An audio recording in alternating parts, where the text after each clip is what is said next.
Allez, bonjour à tous et bonjour à toutes, c'est Laurent pour l'œil du graphique. J'espère que vous allez tous et toutes bien. On va se retrouver pour un petit débrief sur les crypto-monnaies et entre autres le Bitcoin qui est sensiblement sur le point de créer un nouvel ATH. Tout dépendra des brokers. On est sur les plus hauts de la consolidation qu'on avait vu auparavant et il va être, je pense, très très important de faire un petit point dessus pour, je pense, concrétiser nos objectifs futurs. Pour l'instant, on a un prix qui est en train de donner un petit peu d'indécision, mais qui travaille dans une très très belle consolidation, pardon, un range depuis quelques semaines, depuis environ 2 mois. Alors le BTC qui, malgré certains replis baissiers, mais de court moyen terme, euh, confirme quand même sa tendance haussière. Je pense que la cassure de son ancien ATH à quasiment 112 000 dollars va être un déclenchement encore plus haussier de ce qu'il a pu faire auparavant, avec énormément d'éléments géopolitiques et macroéconomiques qui donnent ce sens très haussier. Et on va voir ensemble que même au niveau technique, on est bien parti pour cela. On va faire un tour sur le market cap de différentes cryptos. Voilà, donc sans plus attendre, on va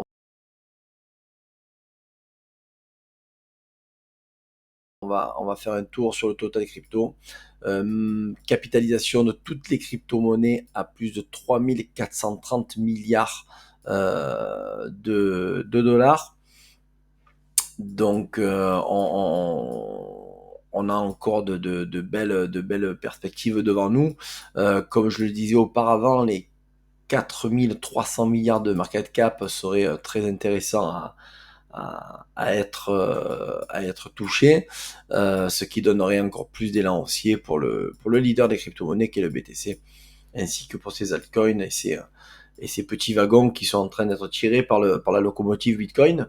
Voilà, donc l'intérêt reste toujours de mise.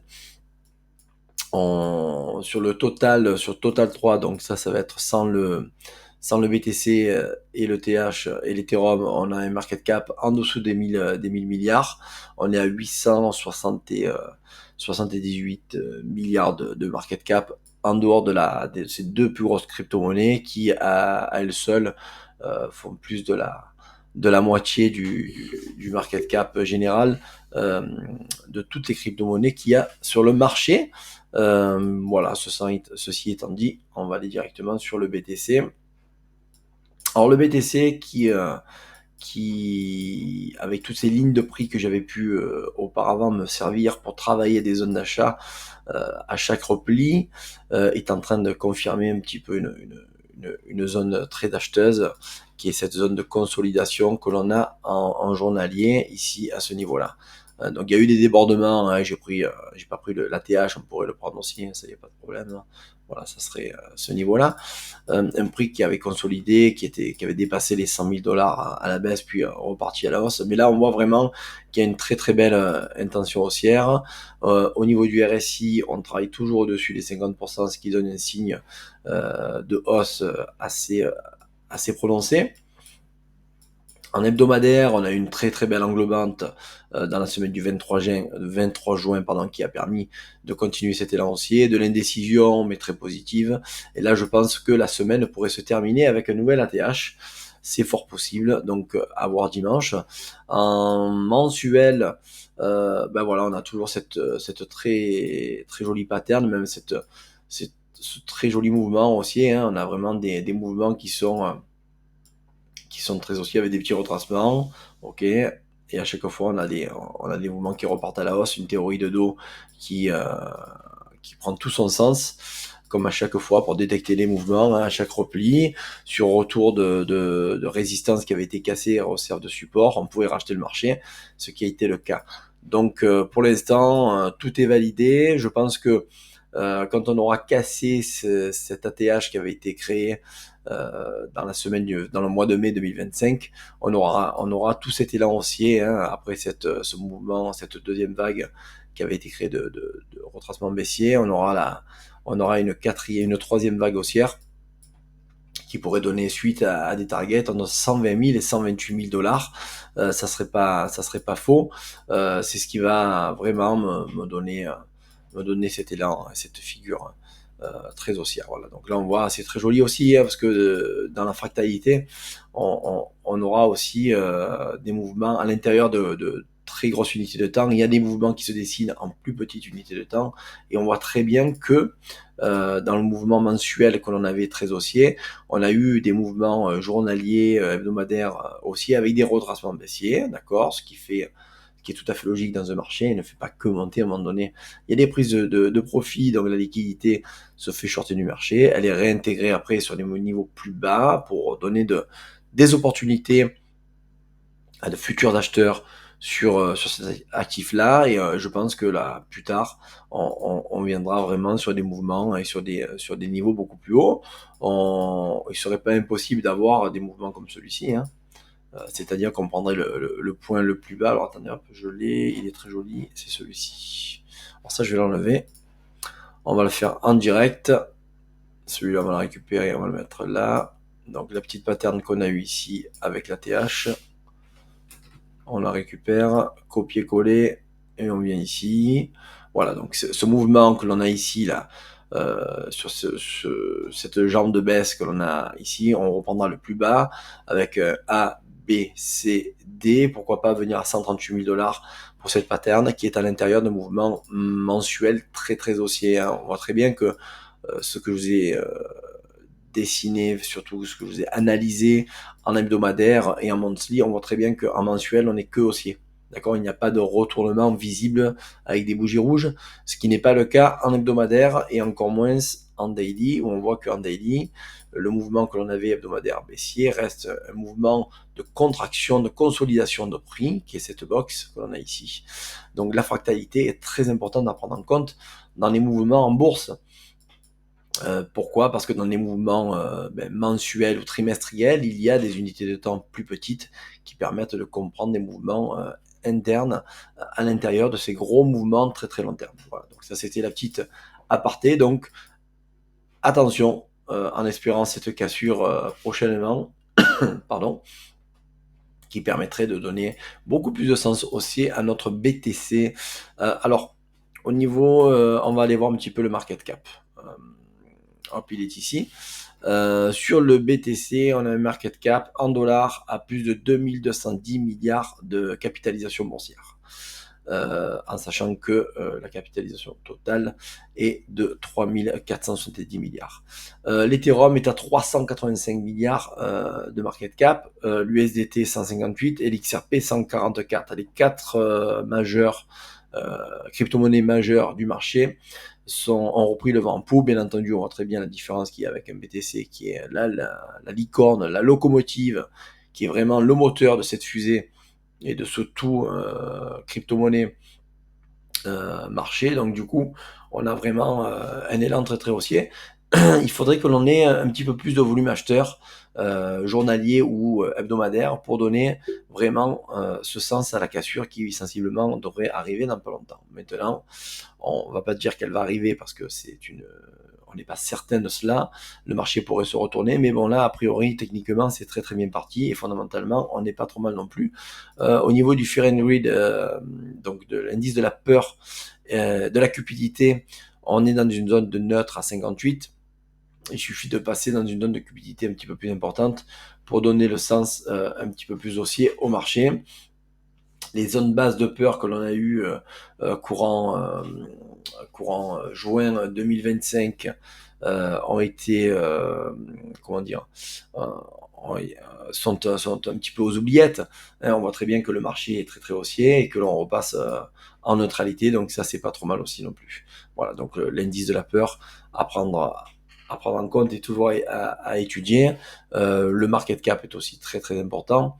Des volumes en 24 heures, on a 62 millions de dollars qui sont échangés pendant cette journée du 10 juillet 2025. Donc c'est pas trop mal du tout. Qu'est-ce qu'on aurait? On en a un petit peu plus sur l'USDT, on est quasiment à 100 millions, donc il dépasse un petit peu le BTC. Qu'est-ce qu'on aurait?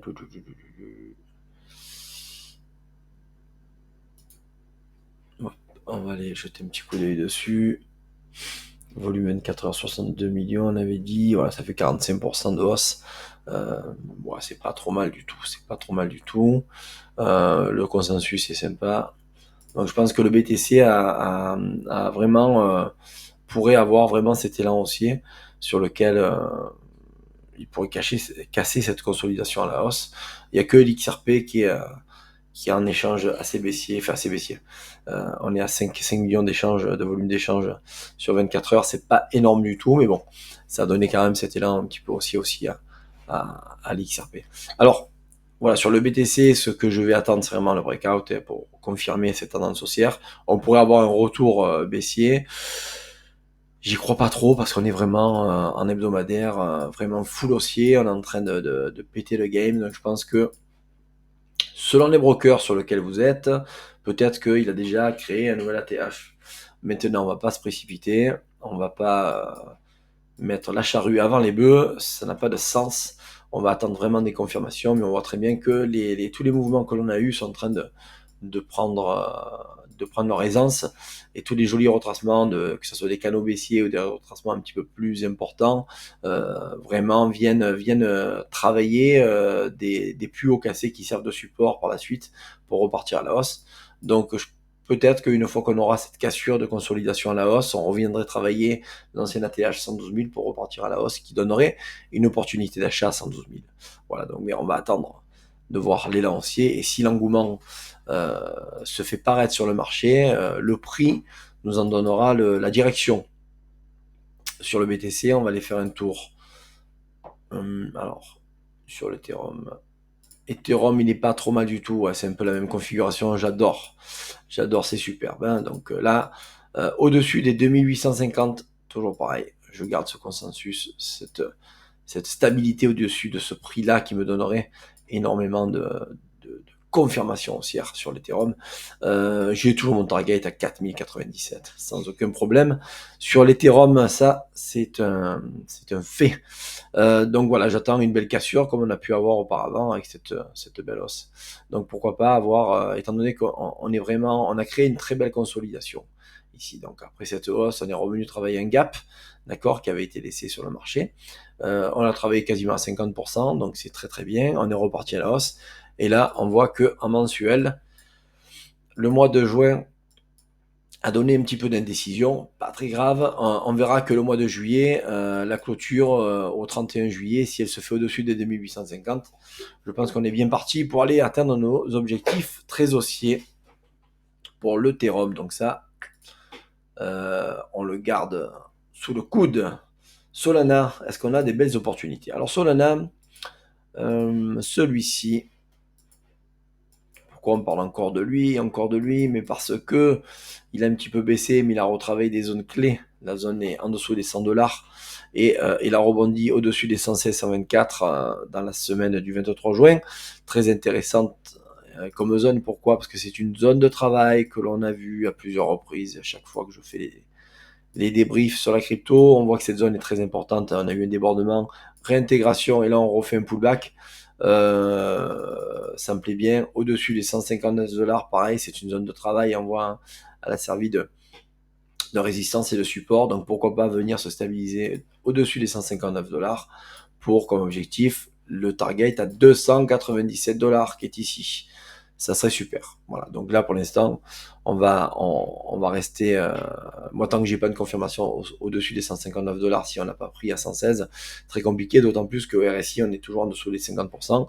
En hebdomadaire, journalier, on est au-dessus, et mensuel, on est au-dessus. Donc, pour l'instant, le Solana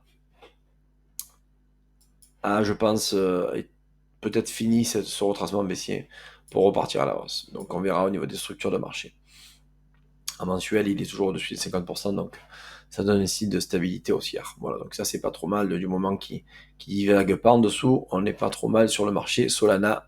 Donc 159 $ va être un niveau clé pour celui-ci. Notre ami XRP is come back. XRP est de retour, les amis. Oui, c'est pas trop mal. Les 1,98 que je vous parle à chaque fois, ben il est là. On voit très bien, un très joli rebond.